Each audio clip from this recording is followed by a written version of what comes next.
good evening, ladies and gentlemen, all subscribers all across the world that we have. We appreciate you tuning in this evening. And here we have another evening conversation with MossBurgh. And this evening, I am bringing someone who I've had the chance to meet, not just over social media. My brother personally knows him, and just watching what this gentleman has done with the youth first and foremost has been an amazing thing. Not to mention just with the youth, he's worked with the adults as well. 7-on-7 flag football, simple media. He does his own thing. He's the owner of that as well, and he also is a high school trainer and coach, not with just the youth, but on a high school level. And I believe that is at Central Crossing High School. So, ladies and gentlemen, I don't want to keep you waiting. I'm going to bring this man to the stage. Here we have this evening Mr. Gage Brown, the football whiz. How are you doing this evening, Mr. Gage Brown? How are you doing? And appreciate you for joining me as well. I'm good, man. I appreciate you having me. I'm doing good. And the one thing, when I came across your profile, was the youth. I seen how much, you know, you work with the youth, you train, some of the things you do with your media, everything is all hands on you. Could you talk to the people a little bit, not about yourself, where you grew up from? Tell them a little bit about your story. Who is Gage Brown for those who don't know? I'm just a kid from North Linden. Just kind of grew up in North Linden in the city league system. I went to Westone High School, played 4 years of football there. Then I went on to play football at Capital for a year or two. Had a kid kind of young age, and then from there, kind of just got into the real world. I found my way of being around football was just to continue to get back to the youth, whether that was training or coaching. I ended up getting into training, and I've been doing it for about 10 plus years now. I'm the head of football operations at Wizard Workouts, a brand that is owned and operated by my partner Jared Smith and the GOAT. But I do that with him. I've been doing that for about 10 plus years. I trained a number of guys. One of the most recent ones that just graduated and has been posted a lot is Caleb Anthony, Ibrahim Cisse. I've sent him multiple pro contracts, so on and so forth. I got plenty of guys in high school that went first team all OCC this year, first team all city, that kind of thing. I also do coaching. I've done it in the form of little league, whether that's contact or flag football or 7-on-7. I've done it at the high school level at Central Crossing High School, as you mentioned. I've also done it at the collegiate level. I did 1 year with OSU club team and coached the receivers there. So I have an extensive array of football experience, and I really just like to give back, man. There wasn't all these resources kind of when I was growing up as a young athlete. Trainers were few and far between, and it wasn't always affordable. So I just try to focus on giving back as much as I can, and keeping the main thing, which is making sure that these kids develop and get to see opportunities that they normally wouldn't. We also have a couple of comments coming in. We have SEC Sean saying, "What's up, Moss? Good evening, SEC Sean. We appreciate you tuning in. He is one of the guys on the podcast as well as WTP for Life. He is a alumni of those Weststone Braves as well. We appreciate you both for tuning in this evening. And as you spoke about North Linden going to Whetstone, um, being in that area, I think we both have that same thing in common. I went to East. Westone was a school I was supposed to go to, but things happen, and I think it was the greatest thing for me as well. But coming from North Linden, going to Whetstone, coming up, seeing what we would see throughout the day, throughout the week, throughout our lifetime. What was the one thing that made you want to make a change? Because I know it didn't start when you got older. I know it had to happen at a young age, but knowing certain things to where you could make that mark? What pushed you to that? Yeah, at a young age, I want to say about 16 years old, 17 years old. I ended up actually getting into some trouble with the law, and I think that was my turning point of you can't be a thug and a football player. You got to choose one. So after that point, I think that's where I kind of pivoted to like at that point I was still taking football serious, but I realized, hey, if you take it serious, that means staying out of trouble too.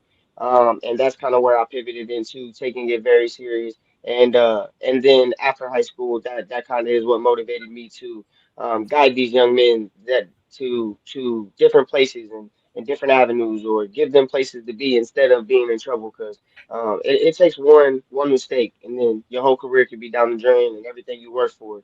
And a lot of people think there are a lot of second chances out there, which they do happen, but a lot of times one mistake can cost you and you just don't want to be that athlete who should have been somebody. You want to be the athlete who ended up being somebody. You know what I mean? And whether that means just getting out, getting a free education, and then moving on to the real world, which is fine. Not everybody goes pro. Not everybody plays Division I football. The goal is to get out of here and go experience something else later on in life, and get a free education. That way you can set yourself up for whatever it is you're trying to do after football.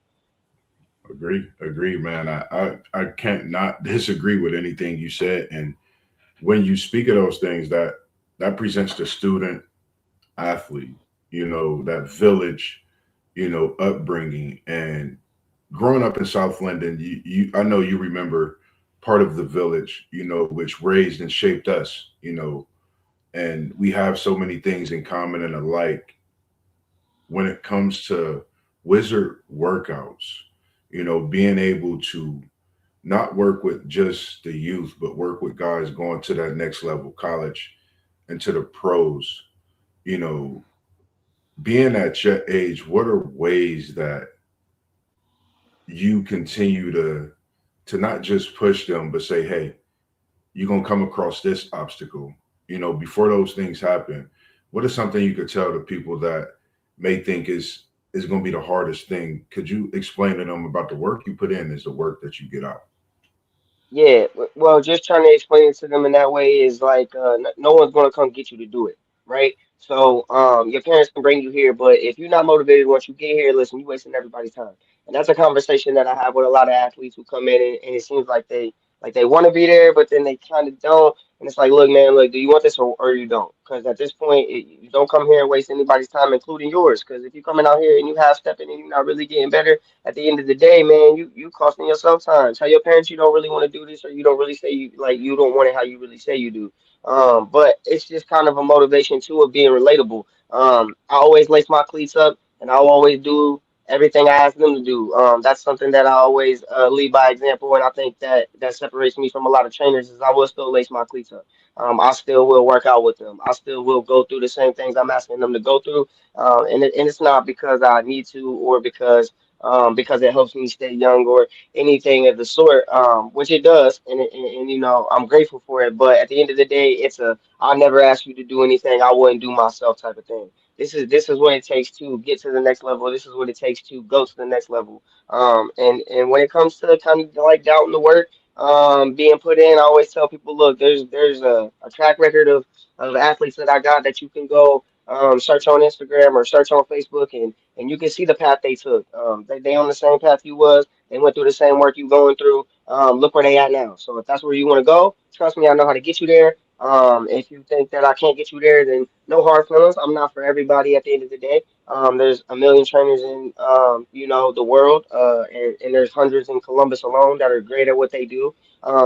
And there's a different type of response to different types of training for every kid. So not every kid is going to be responsive to the way that I teach the game and or motivate them. Just like it's not going to be for every other trainer. Yeah, I agree. And I always go back. We have so much of that in common of the North Linden, being a product of North Linden, being able to have a dream to be this, possible NFL player. We always dreamed of those things, being an NBA player. But you are not just being a trainer, you're being a part of many stories, and not just the development, the push, the growth, and what they love to do, in that sport, which is football. Um, what are those things that you think about for the next person to say, Mr. Brown, what can I do to make my next day better? What can I do to make my week better? What can I do to get better these next few years? What can you say Make to the those? most out of it. Take advantage of every minute. Every second you got a chance to get better, whether you believe it or not. A lot of kids, I put it in perspective like this. If you at home playing 2K in your bedroom, those are hours you could be using getting better.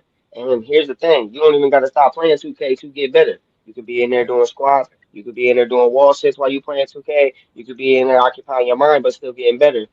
It's how bad do you want it? Because like I said before, I mean, your parents can push you. I can motivate you, we can drag you along on this journey that you say you want, but if you don't really want it, it's kind of one of them things where you just won't see progress. You have to be intense about it. There's got to be a mindset of I'm going after this, and I'm going to do it with everything I got. Every time I do a rep, every time I do show up somewhere, I'm going to be as locked in as professional as I can be. When it comes to getting better, you have to be serious about it. And I know that sounds so cliche at times, but you have to really take it serious. And you have to live that every moment of the day.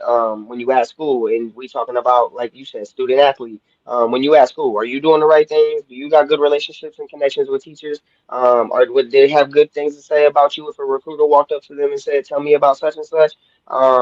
When you out in public, are you setting a good example? Are you causing chaos at restaurants and so on and so forth, stores?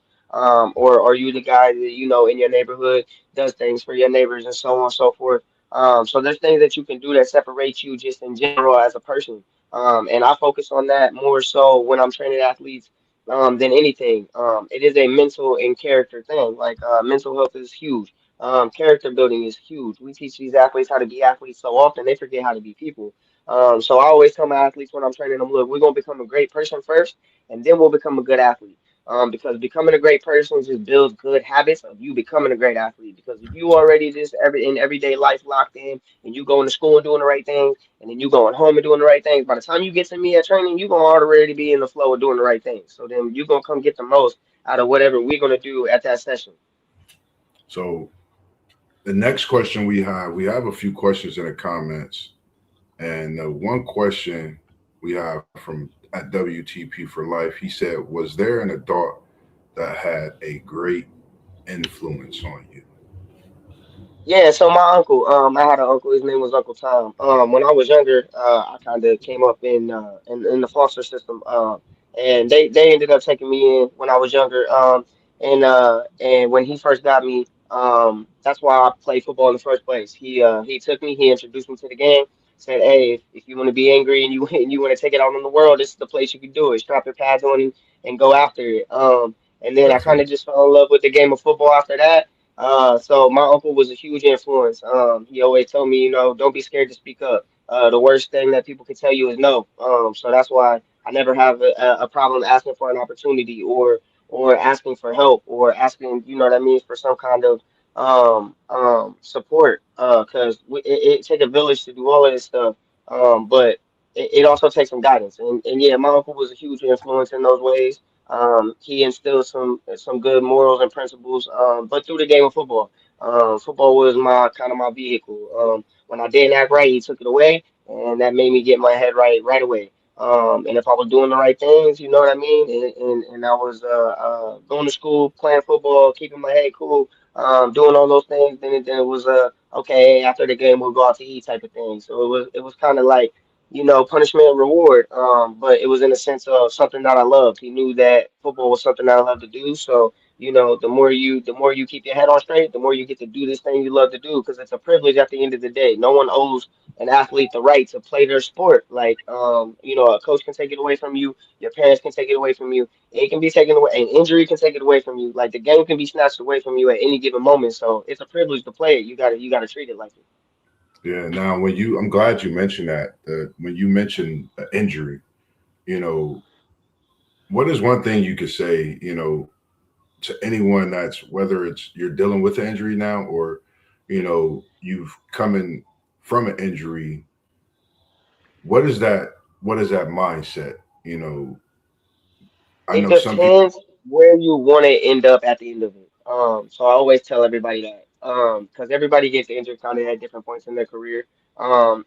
First thing you got to think are, do I want to come back and actually make a run at playing this game again? Yeah, Once you answer that question, that kind of sets the tone for what you're going after. If you say I'm trying to come back and play this game, you need to go into rehab and training like it is practice now. You need to replace the game, basketball, football, whatever you're doing with rehab. It needs to become your new game to beat, your new thing to win, your new championship to obtain.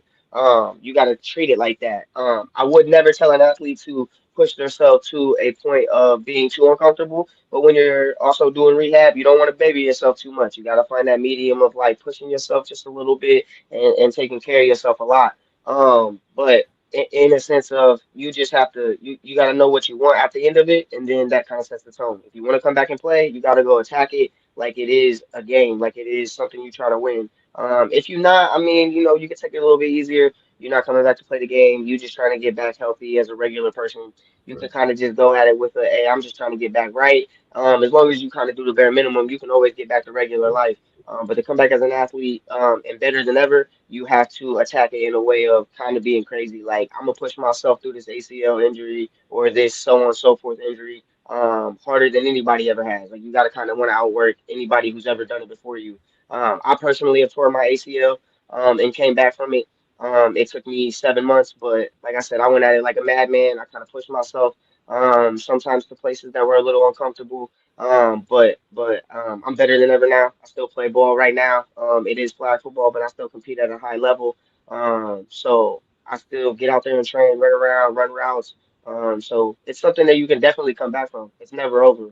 But you can't let anybody tell you what your limit is. You gotta kind of just go after it.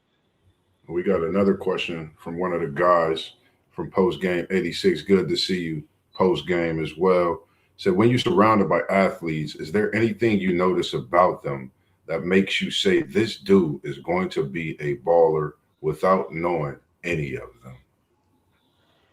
I would say the kid who has the attention to detail.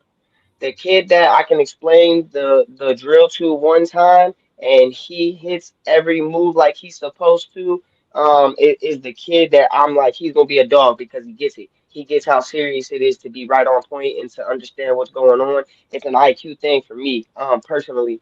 Kids at a young age who have a very high IQ, I'm like that kid gets it and he's gonna be a dog as long as he's around the right people. Not saying that IQ can alone make you a dog. Obviously, there's a lot more that plays into it, but when you have a high IQ and a high eagerness to just pay attention and learn and pay attention to detail when you're young, those kids usually end up being dogs because they're training with high schoolers. Say like I got some 10-year-olds who can hang with high schoolers and can train and do those drills, and then I got some 10-year-olds, you know what I mean, who are on the 10-year-old level. So it's like Yeah, it's just one of them things of how much can they tap into being a dog. yeah, I agree.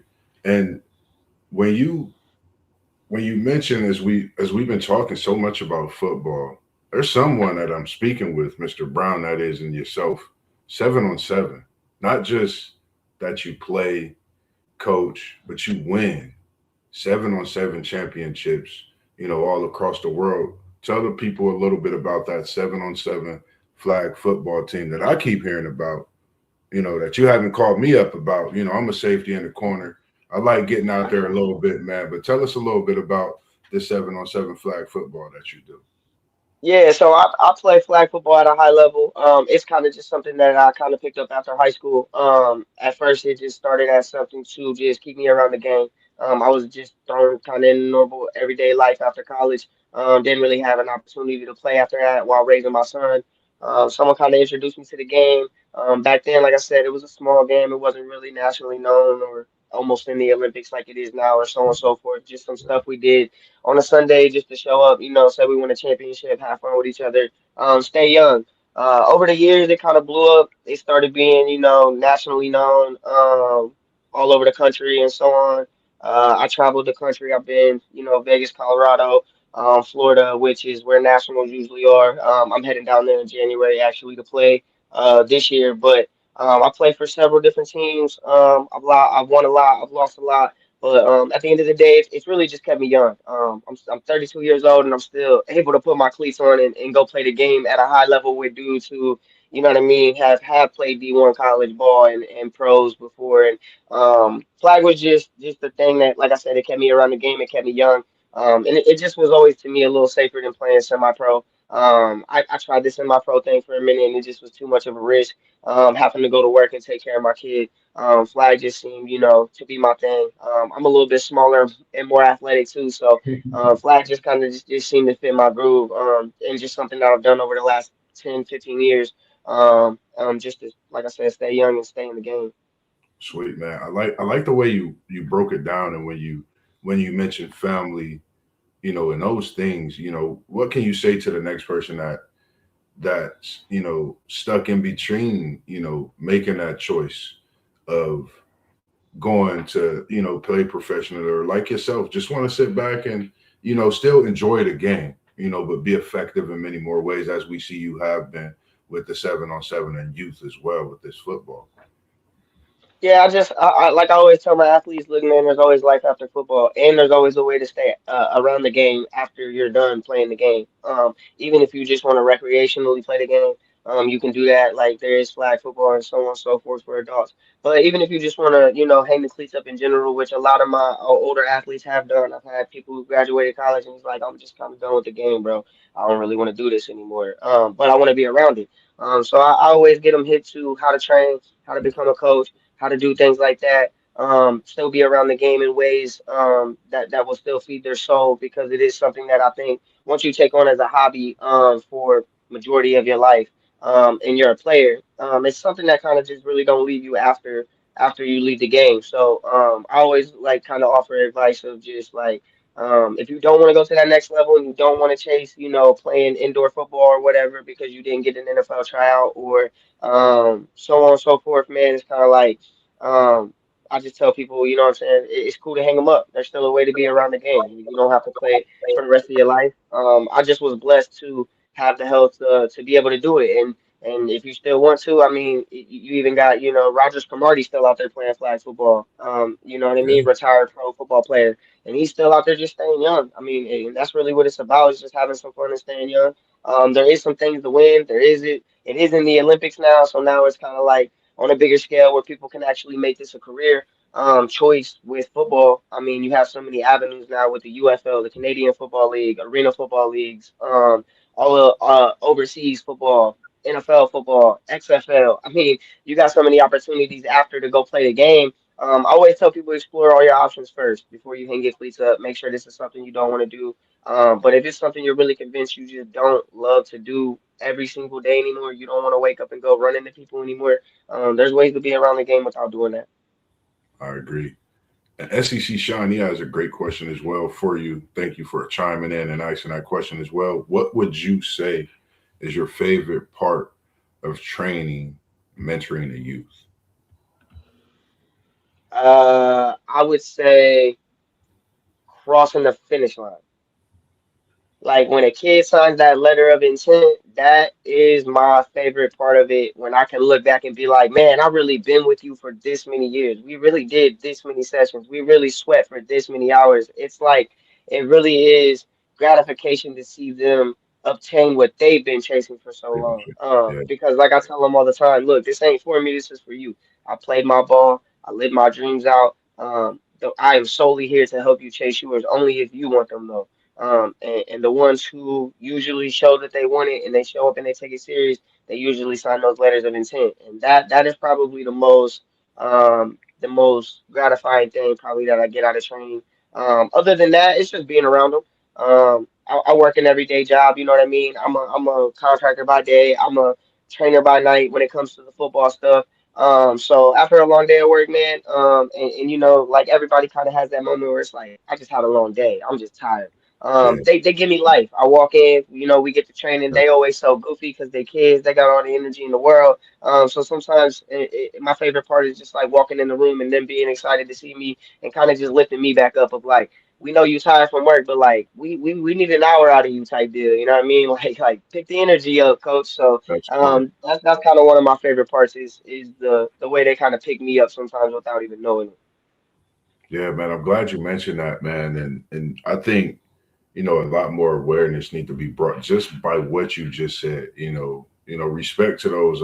I give flowers to you, and all those out, across the world, man. That takes that, 15, 30, 45 to an hour with the youth, spending that time and giving them the time of their life that you given with them, because that's all they ask for is time. Showing up. I think that's a big thing.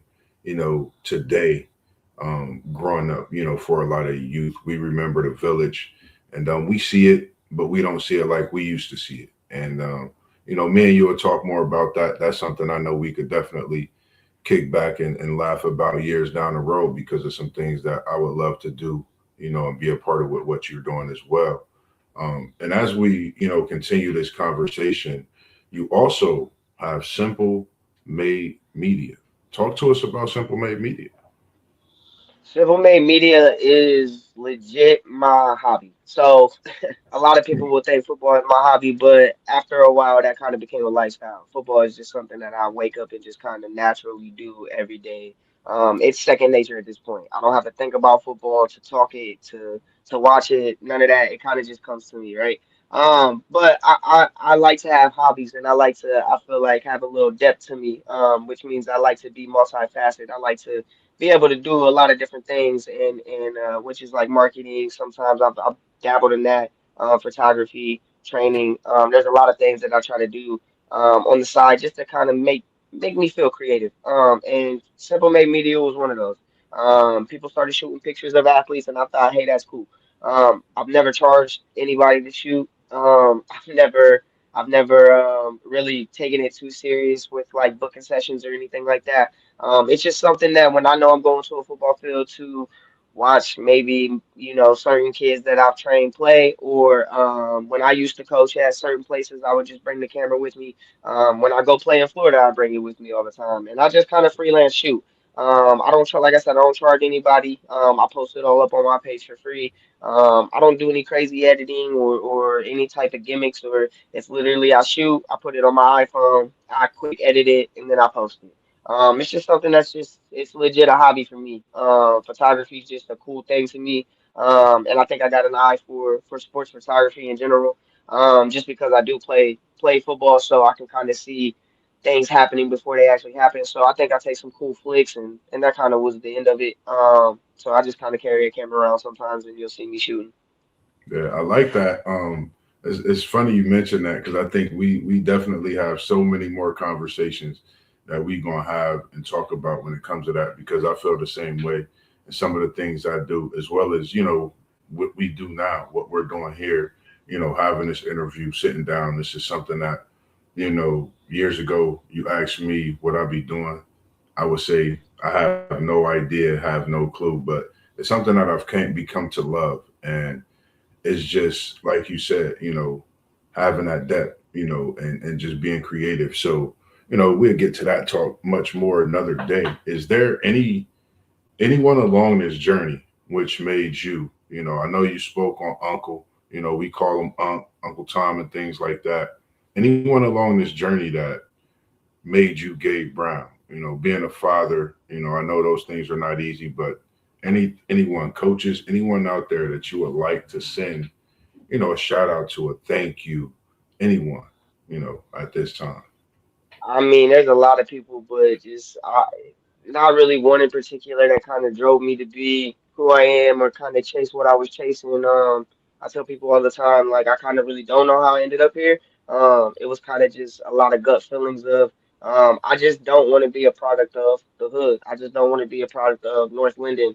It's kind of what drove me. It wasn't really a person. It was more of a stereotype, I guess. I just didn't want to be another kid from this area who didn't take advantage of opportunities and or just was a problem child. And it kind of just drove me to make certain decisions along the way, like getting good grades in high school and turning my life around and just things like that. It was just a lot of gut feelings of just later on this is gonna make sense. And I didn't always understand it in the moment when I would make certain decisions or move certain ways. But later on, now we see where we're at and why we're here. So the purpose is a lot more clear now. But not really one person. I would just say it was more of a feeling. It was more of a uh, not really wanting to end up a certain way. Yeah, I like the way you break that down. And, like I said, man, just coming from South Linden, I think that definitely, I think that motivates us and pushes. Is there anything you could say to anyone if you, I'm sure, everybody, or, I'm not going to say everybody, people have heard different things, you know, not so good about South Linden. Could you tell people about South Linden, the things that they don't see about South The Linden? Linden area is more of a community than people would like to lead on. Yes, it is a rough community, and there are areas that are a lot rougher than others, but it was always a community nonetheless. I mean, you show up for each other. You know what I mean? You always had somebody kind of like looking out for the kids. At least when I was growing up. I know times are a little bit different now, and the world in general is not as safe as it used to be, but I remember running around, the Linden area, and all my friends' parents had permission to tell me to go home, or you know what I mean, to call my parents and tell them what I'm doing, or so on and so forth. So there was a sense of community there. Linden is a thriving community as well. The high school over there. I mean, now that someone is pouring into that and caring a lot more about that, I mean, you see the sports are getting better. The academics, I would imagine, are getting better if the sports are getting better because that means more kids are eligible to play. It's a community area and it is a rough one. And a lot of people just they misunderstand it because of the rough edges that it has. But if you dive into it, you'll just see that it just may be a bunch of people who just have some life struggles that are kind of just trying to figure it out together. And with a little bit of support from the rest of the city, which the city should support each other more in general, just as the city of Columbus, places like that can thrive more when the right people go back to pour into it. So yeah, just growing up there, like I said, I always had that feeling of kind of I don't want to be the stereotypical product of Linden. So people couldn't point that finger and say it's because of where you came from. So now I sit where I sit and I tell people where I came from still and I'm proud of it. And I say I'm a product of that area. And I pour into it and I put on for it every time that I can. I never shy away from about where I'm from, or how I grew up, or the environment in which I was raised.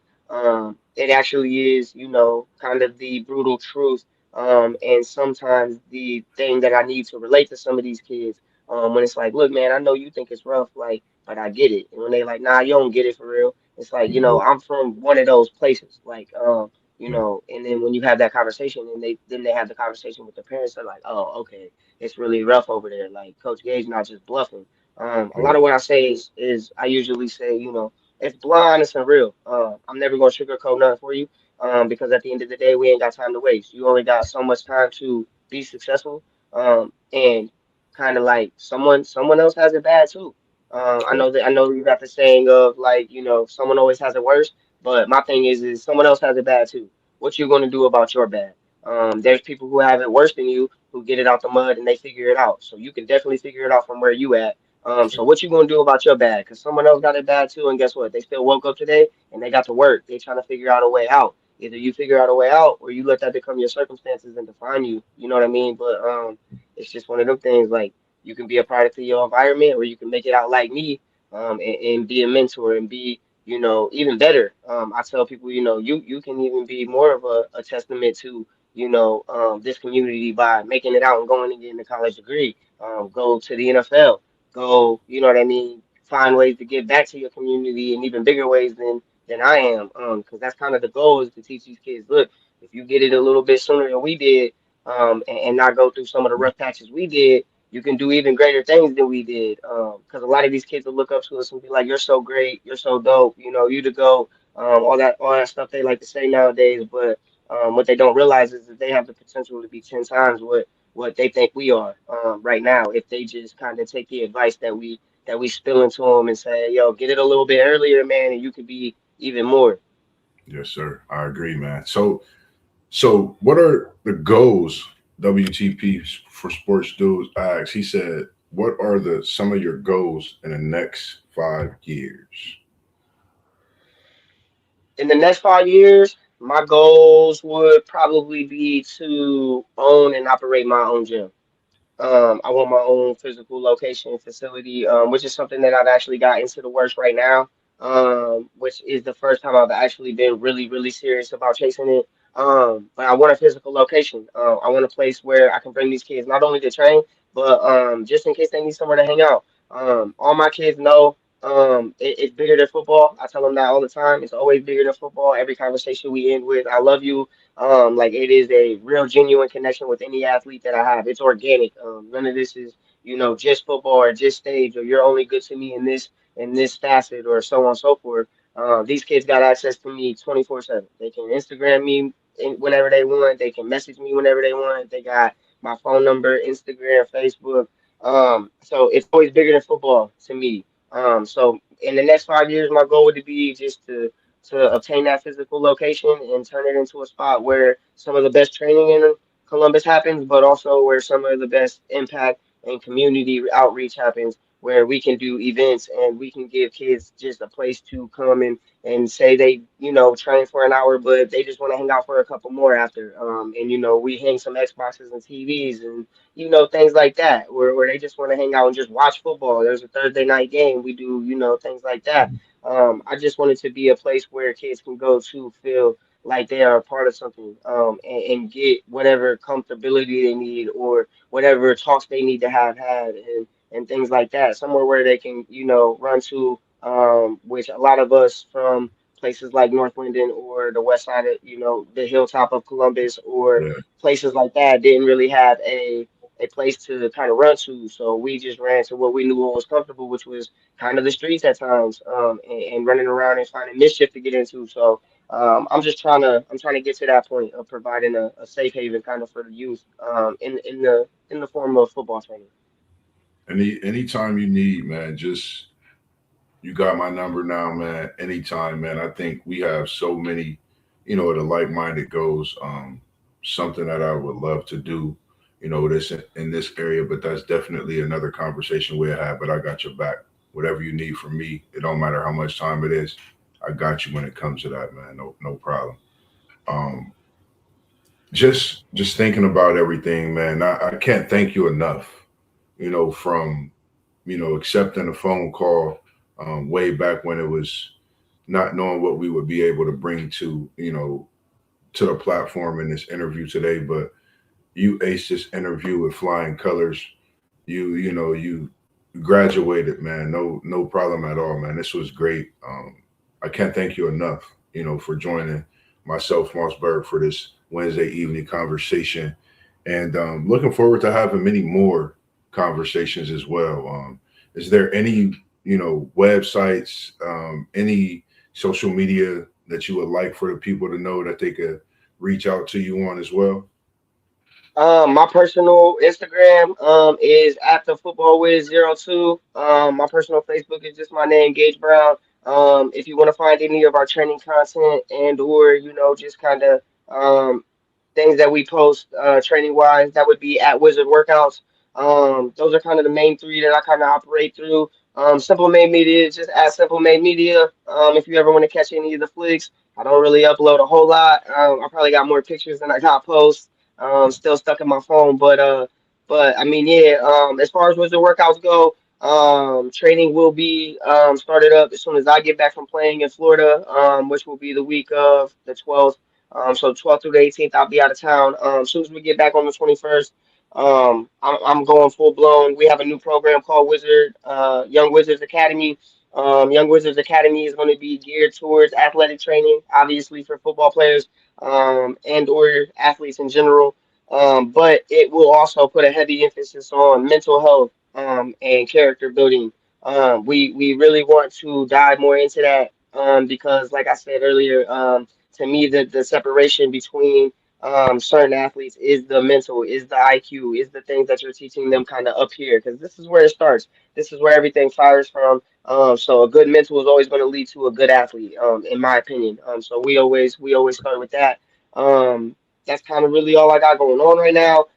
As far as coaching, we got 7-on-7 going on with Made Football. I believe the Instagram handle is at Made Athletes 7v7. If anybody wants to check that out, we going on road. I believe January 31st to February 1st, we'll be in Indiana for our first tournament. I'm sure we'll be posting videos, content, live streams for that. Um, Outside of that, I think that's kind of all I got going on. I really appreciate you having me on here, man, giving me the platform to kind of just, talk about this stuff. I really do push, like I said, organic and authentic. Nothing that we do over here on our side as far as wizard workouts or anything that I do in the football realm is smoke screens. We're real genuine and authentic with it. Anybody who would love to come find out, we'd love to have you. Um, that's kind of where I'm at.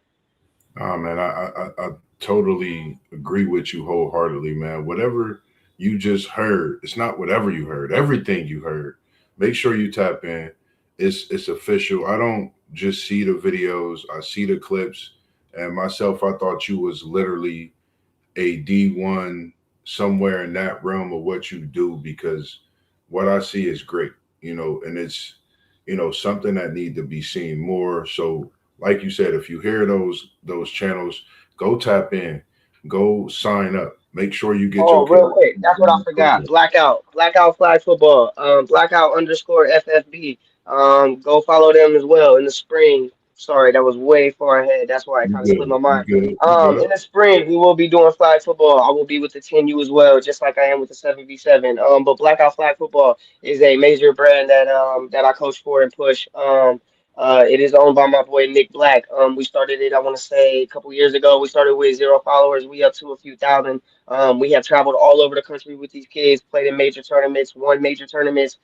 We continue to put them on the map. So if anybody's interested in playing and or just kind of following along and watch us kind of put on for Columbus at these different tournaments out of town, that's another thing that y'all can tap into as well.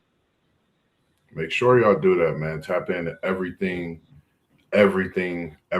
You'll love it. And again, man, like I said, I appreciate you joining for another conversation this evening with MossBurgh, and be looking forward to doing so many more things with you throughout the next few years, next few months even. I can't wait to get into it, man. But it was just a pleasure having you this evening. Ladies and gentlemen, don't forget to follow all the channels that you see down at the bottom. We got at WTP for Life. We have at FanDuel We have at Blissberg Podcast. We have at Post Game 86.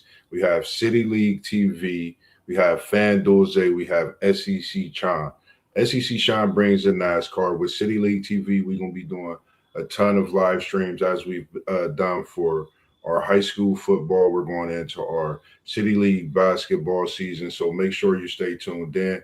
Friday night, we don't know which game we're going to pop up at, but just know we're going to be in the building somewhere. Boys or girls high school basketball. We're going to definitely do that. And make sure you like and subscribe to all these channels. And don't forget any and everything that my man Gage Brown said. So tap into that and make sure you tap in the Blackout, because that flag football is something that's starting to move and groove like it's moving on a professional level. And I think that'll be something that in the next few years will be a professional sport, and we'll have to sit down in the stands and actually pay to go see these athletes. So shout out to what you do, man. I appreciate again the time, everything you do, not with just the youth, but with the adults as well, and your flag football as well. So, man, can't wait to have another conversation. If you don't have anything else to say, as we do, man, if you don't mind throwing up them good old peace signs here at WTP Sports Dudes. Gage Brown, I appreciate you, ladies and gentlemen. Make sure you tap into everything and go check it out. And make sure you get some of them signups so he could teach your son, your athlete, some great things to get them onto that next level of what they love to do in their sport. Other than that, as we always do, man, peace. And we out here at Appreciate you, WTP. my man. Man, appreciate you as well, man. You have a good evening, and I'm gonna definitely tap in and hit you up for sure. Sounds good. All right, man. Have a good one.